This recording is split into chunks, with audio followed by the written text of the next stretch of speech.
Hola, lo sé, de nuevo en una clase virtual, pero gracias por conectarte. Ve por algo de comer, ponte cómodo y acompáñanos a ver cómo nuestro México lindo y querido se modernizó.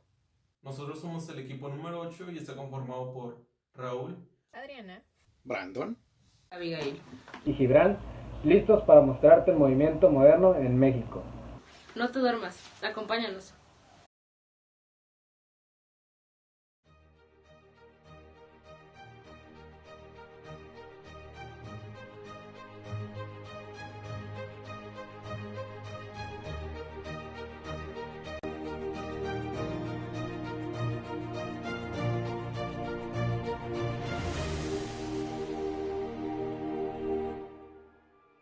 A continuación, se hace una breve reseña de los principales hechos que tuvieron relevancia en el panorama arquitectónico del siglo XX. Dicha revisión pretende un entendimiento de los orígenes y desarrollo de las vanguardias en el continente europeo, así como su adaptación al contexto latinoamericano, y en específico al contexto mexicano.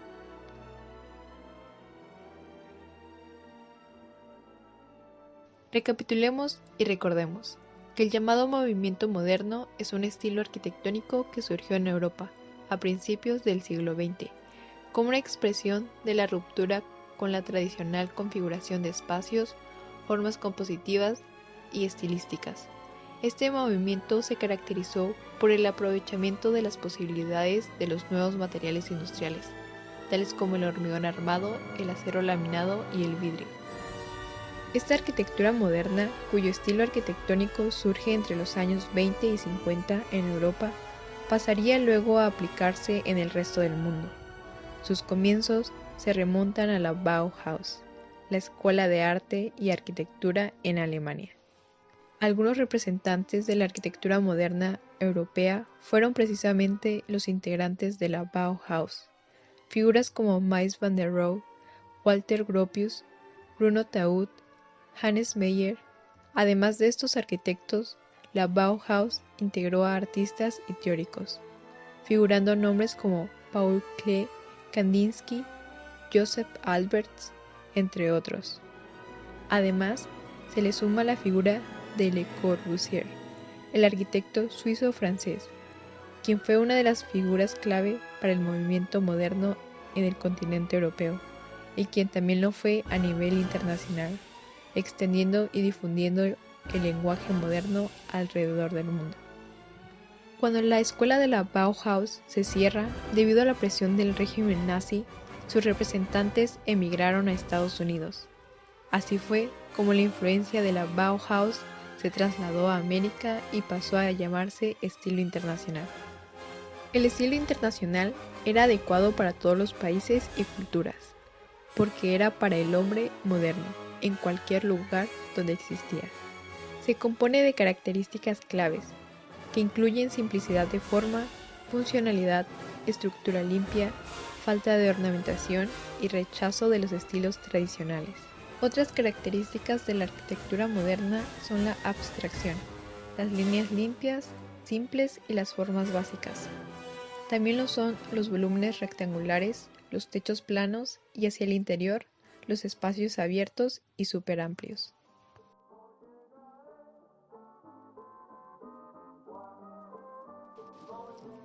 El movimiento moderno llegó a México cuando se consolidaba el movimiento revolucionario, iniciado en 1910. La dictadura de Porfirio Díaz había llegado al siglo XX, un retraso inconcebible que mantenía a la gran masa de la población sumida en una situación de miseria, promiscuidad y explotación. El movimiento moderno se integró muy bien con la ideología nacionalista, surgida de la Revolución Mexicana. Así, el pensamiento político cambió, ya que trataban de alejarse del antiguo régimen porfirista. A partir de los años 20 comenzaron a construirse todo tipo de obras en los nuevos estilos, entre otros el Art Deco, que se adecuaba a formas inspiradas en el arte prehispánico, que fue revalorado por el nacionalismo revolucionario. México quería presentarse ante el mundo como un país confiable, que había superado sus luchas internas y que tendía a superarse de manera democrática. Una de las maneras para demostrar que México era un país nacionalista, pero a la vez abierto al mundo, era adoptar su estética artística y arquitectónica. Sin embargo, la arquitectura de México empezó a tener una identidad propia, gracias a que surgieron grandes arquitectos que crearon un nuevo movimiento con un estilo propio, que a través de su postura y su obra nos muestran que son típica y orgullosamente mexicano. Este movimiento tiene un desarrollo importante en la plasticidad de la forma y el espacio. Algunas de sus características son que los edificios tienen técnicas europeas y norteamericanas, con un estilo decididamente mexicano. Esta mezcla produjo una arquitectura modernista, única que refleja su ambiente mexicano de una manera extraordinaria. Es una conjunción entre las formas geométricas futuristas y las formas geométricas de los dioses prehispánicos. José Villagrán García desarrolló una teoría de la forma, que marca la pauta de la enseñanza en muchas escuelas de arquitectura del país, dentro del funcionalismo.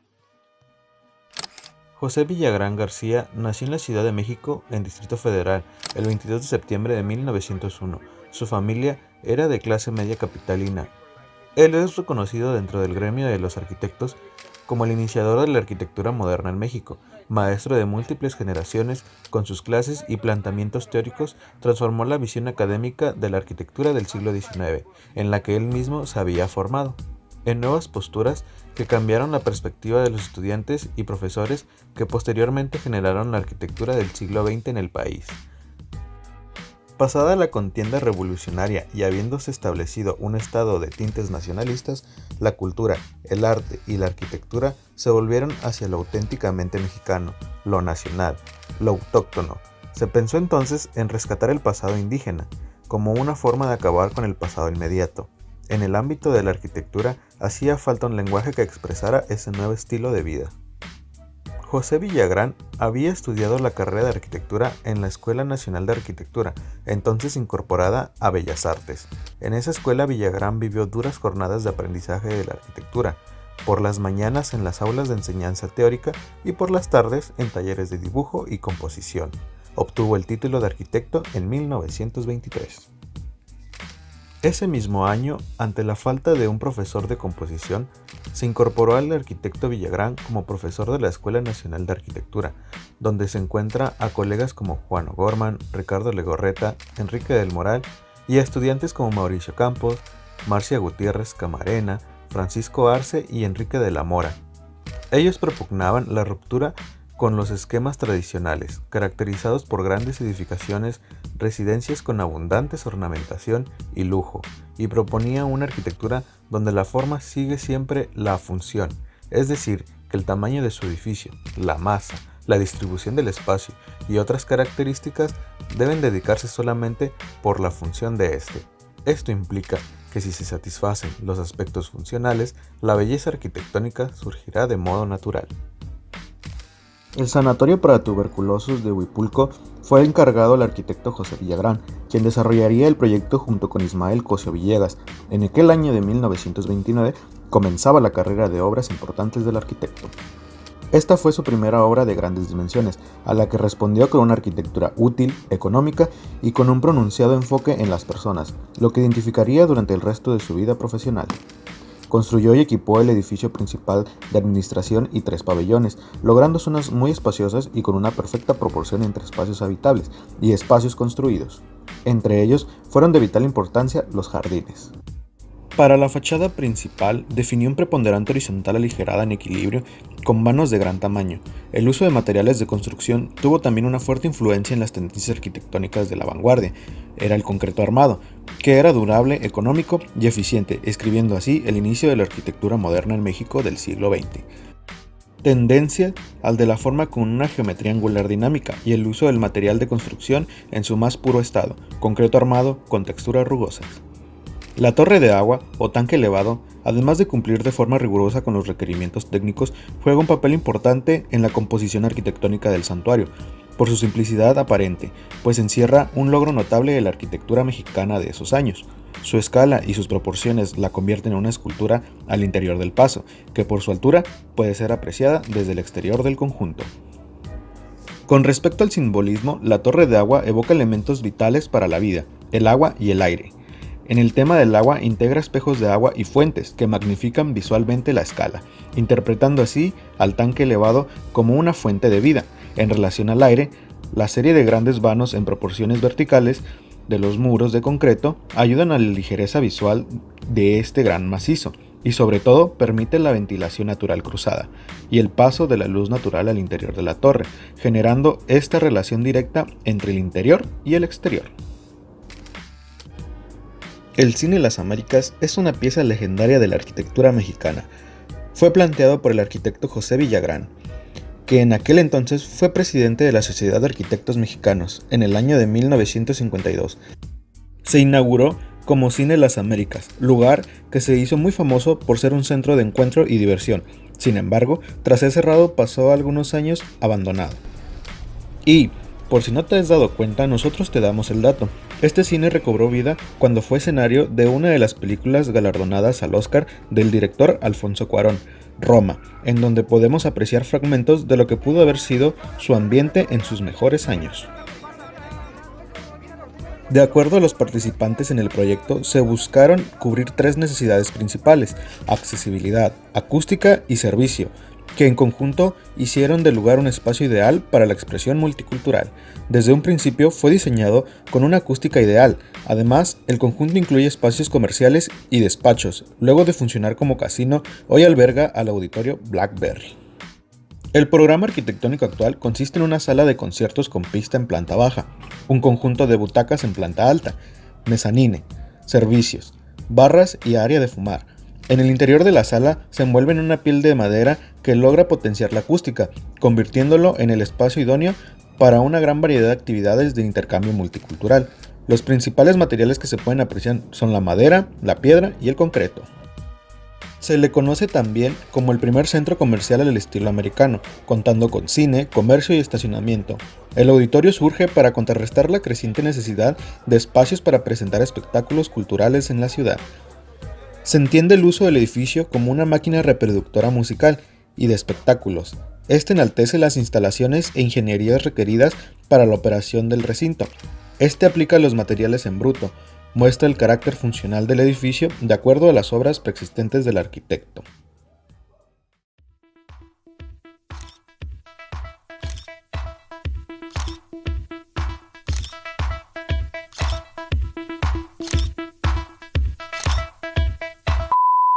Corte. El éxito no es de la noche a la mañana, así que vamos a ver su historia. Luis Ramiro Barragán Morfín nació el 9 de marzo de 1902 en Guadalajara, Jalisco. Sus padres fueron Juan José Barragán y María de los Ángeles Morfín, matrimonio católico y de buena capacidad económica que tuvo 7 hijos contando al arquitecto mexicano. En 1923 se graduó de la Escuela Libre de Ingenieros de Guadalajara, donde estuvo inscrito en la carrera de Ingeniería Civil, pero hizo lo necesario para ser arquitecto. Sin embargo, la escuela no daba títulos de arquitectura. Barragán estuvo de viaje por Europa y España. Durante ese viaje conoció a Ferdinand Bach en Francia, quien concebía los jardines como espacios de paz y cuya percepción fue de gran influencia para Barragán. La siguiente década ya en México, Barragán estuvo trabajando en su ciudad natal en proyectos y rehabilitaciones de casas de habitación. En 1930 falleció su padre y se hizo cargo de los negocios familiares. Esto le dio la oportunidad de hacer nuevos viajes, esta vez a Nueva York y Europa, y fue cuando conoció a otros arquitectos destacados. Uno de ellos fue Le Corbusier en París. Se radicó en Ciudad de México y fue fuertemente influido por el estilo internacional que había visto en Europa. Lo que se evidenció en los edificios de apartamentos se construyó después de mediados de la década de 1930. Barragán se adoptó a los principios de construcción industrial, que incluía la producción en serie, y se desempeñó como planificador y arquitecto de nuevos barrios. Algunas de las características principales de los edificios de Barragán de esa época son volúmenes perpendiculares, paredes blancas, techos planos, superficies vidriadas y ventanas y marcos, elementos similares a los de la arquitectura modernista europea, que permitía un tipo de producción industrial. Su arquitectura planteó una nueva forma de relacionar el color con los volúmenes arquitectónicos y un interesante juego de espacios horizontales y verticales que se integran de manera muy sutil y equilibrada con el paisaje. La casa de Luis Barragán, construida en 1948, representa una de las obras arquitectónicas contemporáneas de mayor trascendencia en el contexto internacional, como lo ha reconocido la UNESCO al incluirla en el año 2004 en su lista de Patrimonio Mundial. Se trata del único inmueble individual en América Latina que ha logrado tal distinción debido a que es una obra maestra dentro del desarrollo del movimiento moderno, que integra en una nueva síntesis elementos tradicionales y vernáculos. Esta casa moderna mexicana está ubicada en una pequeña calle en un barrio antiguo de la Ciudad de México, un barrio popular constituido por sencillas casas tradicionales de vivienda en México. Barragán intentó darle al diseño un toque personal dividiendo su planta en espacios muy diversos pero con una lógica que integra cada una de las partes e integrando la arquitectura tradicional mexicana con la arquitectura moderna internacional. Para llegar a los diferentes espacios, Barragán utiliza diversos recursos para darle la fluidez espacial moderna a la arquitectura de su casa, como la utilización de sombras, colores, contracción y dilatación, etc. Barragán decidió elevar los muros perimetrales de la casa para lograr la introspección del usuario. Por otro lado, las variaciones cromáticas dan a entender la exploración que hizo este renombrado arquitecto mexicano sobre las interacciones entre el color y la luz con los espacios que construía. Ciudad Satélite, un fraccionamiento de carácter residencial encomendado al arquitecto Mario Pan en el noroeste de la Ciudad de México. Al arquitecto Luis Barragán en el año de 1958 recibe de este el encargado de realizar alguna fuente que sirviera de motivo distintivo de la entrada por la principal vía de acceso a la urbanización. Para eso, este renombrado arquitecto mexicano proyectó junto al escultor Matías Huerit 5 torres de concreto de planta triangular y diferentes colores y alturas. Para las torres, son edificaciones triangulares totalmente huecas y carentes de techo.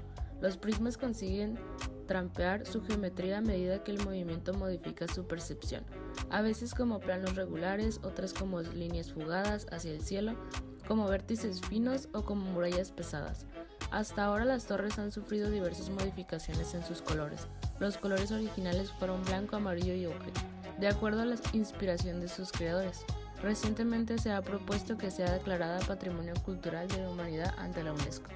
El legado de Luis Barragán al mundo está lleno de emoción, de fuerza, de logro, de las vidas bien vividas, de seres humanos que son libres y actúan en consecuencia, que no se dejan llevar por la tendencia, por lo económicamente atractivo, sino por hacer lo que es mejor para la humanidad.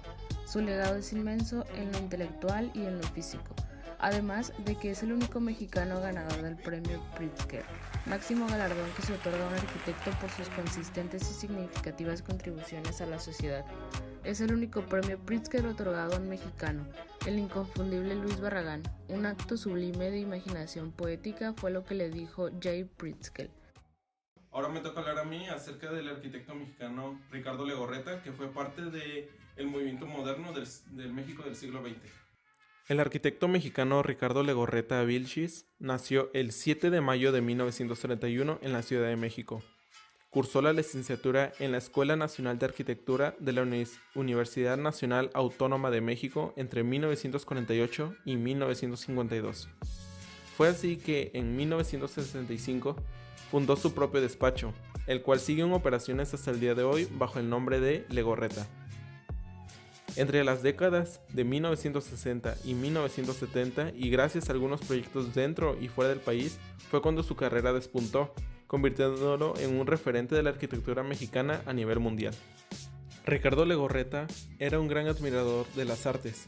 Es por eso que tuvo una estrecha colaboración con artistas y otros arquitectos. Él siempre hizo del arte un pilar de sus diseños. Citándolo, la arquitectura tiene mucho de arte. Creo que un edificio es casi una escultura. La estética y la creación de ambientes es la esencia. La esencia de la arquitectura son las proporciones. Si uno entra en un espacio debe sentirse bien, aunque no sepas por qué. Fue lo que le dijo al diario Excelsior en una de sus últimas entrevistas. Ricardo Legorreta emplea muchos colores y texturas en los muros de todas sus obras. Esto da a entender que el arte se ve presente dentro de sus construcciones. Una de sus más grandes obras es el Hotel Camino Real de 1968. Es considerado el edificio emblema de la carrera de Legorreta. El Hotel Camino Real se ubica en el barrio de Polanco, en la Ciudad de México. Este complejo se caracteriza por su baja altura, sus colores vibrantes y las formas geométricas y dramáticas que conforman su fachada. También con 33,000 metros cuadrados de jardines, piscinas, fuentes y patios, Legorreta diseñó un gran oasis que separa el hotel con la gran ciudad que lo rodea. Este proyecto mexicano constituye un verdadero refugio en la vida de la ciudad, ya que el cliente solicitó como idea inicial crear un conjunto de torres. Sin embargo, el arquitecto, luego de un arduo estudio, concluyó que un edificio alto era frío y con poca personalidad. Por lo tanto, Ricardo Legorreta propuso un hotel con colores más cálidos, de baja altura y que reflejara la verdadera cultura mexicana. Esta obra se sitúa en la Ciudad de México, por lo que es conocida por estar sobre un terreno sísmico. Es por esto que Legorreta, por temas estructurales, decidió diseñar un volumen máximo de 5 pisos, permitiendo así reordenar las habitaciones y los espacios públicos, con grandes espacios abiertos entre medio, y también crea una conexión con el exterior. Juan Sordo Madaleno nació en la Ciudad de México en 1916 en el seno de una familia acomodada y católica, y trabajó siendo estudiante con el arquitecto español José Arnal. Formó parte de una generación que amplía la brecha de la modernidad iniciada por arquitectos de renombre como José Villagrán, Juan O'Gorman y Luis Barragán. De algún modo, esta segunda generación de arquitectos educados extraacadémicamente, bajo la influencia del movimiento moderno, tanto en México como en la mayor parte del mundo, no pretendía la originalidad en sus propuestas, como lo sería en el caso de los pioneros de la modernidad, sino que reproducían los prototipos racionalistas, consagrando el movimiento moderno precisamente a través de la repetitividad, la homogeneidad y la racionalización. Realizó sus estudios de arquitectura en la Universidad Nacional Autónoma de México. Fue un arquitecto mexicano que aportó la esencia del estilo internacional a México y trajo la modernidad al país en la segunda mitad del siglo XX. Sus obras estuvieron alrededor de toda la ciudad y transformaron la capital con centros comerciales y hoteles. Diseñó la Plaza Universidad, Plaza Satélite y Torre Contigo. El mismo Juan Sordo Madaleno afirmaba que lo que le interesaba era la internacionalización tanto de las formas como de las técnicas de construcción. Según Sordo Madaleno, México probablemente más que ningún país en el mundo ha asimilado este fenómeno por su posición geográfica como centro del continente nuevo. La arquitectura mexicana, podemos asegurarlo, tiene un claro sentido internacional. Sin embargo, dentro de este sentido internacional se diferencia la mexicanidad producto de la fusión de dos culturas. Lamentablemente, el arquitecto mexicano, salvo contadas excepciones, poco piensa en las técnicas y aún menos en la investigación de los adelantos logrados en otros países. El Palacio de Justicia es un inmueble icónico por su estilo e innovación y gran referente de la época del movimiento moderno. Fue destinado para albergar los tribunales de justicia del aquel entonces Distrito Federal y nacionales. En este conjunto se concentrarán todos los elementos que constituyen el Tribunal de Justicia del Distrito y Territorios Federales, así como los juzgados civiles y menores del Distrito Federal y las dependencias de todos estos elementos. Por existir diferencias muy importantes tanto de funcionamiento como de jerarquía entre estos dos grupos, el problema se resolvió desde un principio formando dos elementos característicos que deberían reflejar en sí mismos la función de las oficinas que contendrían, formando entre sí un conjunto armónico. El tribunal, un edificio bajo con 4 niveles completos, por ser el elemento directriz del conjunto, se localizó al frente sobre la avenida más importante, Niños Héroes. Siguiendo la composición, el grupo de juzgados de 13 niveles se proyectó en forma de dos grandes torres con entradas por la avenida Claudio Bernard y las calles del Dr. Navarro. El característico pórtico del Palacio de Justicia fue diseñado con esbeltas columnas cuya base crece de manera sutil a lo largo de su recorrido hasta su terminación, dándole al edificio una fuerte presencia atemporal y elegante. Dichas columnas fueron recubiertas de mármol blanco de Carrara. Este pórtico rodea por completo el Palacio de Justicia y se extiende en 3 niveles de altura a partir del nivel de banqueta e imparte la distinción, sobriedad y la elegancia necesarias a este tribunal. El edificio se desplanta a partir del nivel -1, teniendo la planta baja medio nivel arriba del nivel de banqueta y sumando 4 niveles en total. El acceso principal conduce hacia la planta baja a través de una imponente escalinata fuertemente contenida con muros de piedra y es el único lugar donde se utilizó otro tratamiento de fachada en el edificio. Este acceso culmina en un patio cubierto por una cúpula. Dicho patio es el claro elemento de distribución para los distintos usos y flujos. Dentro de este conjunto también se encuentran dos torres de 13 niveles de altura. La torre sur alberga los juzgados civiles, mientras la torre norte alberga los juzgados menores. Ambas torres comparten su base en planta baja y en primer nivel se comunican a través de una terraza. Posteriormente, se separan los 11 niveles restantes como torres paralelas. Para facilitar la comunicación y flujo entre ambas torres, se diseñaron 3 puentes de intercomunicación hacia los vestíbulos de elevadores de cada torre. Estos se localizan en el piso 3, 6 y 9. El acceso vehicular hacia el estacionamiento subterráneo se ubica en el medio de las torres sobre la avenida Dr. Jiménez.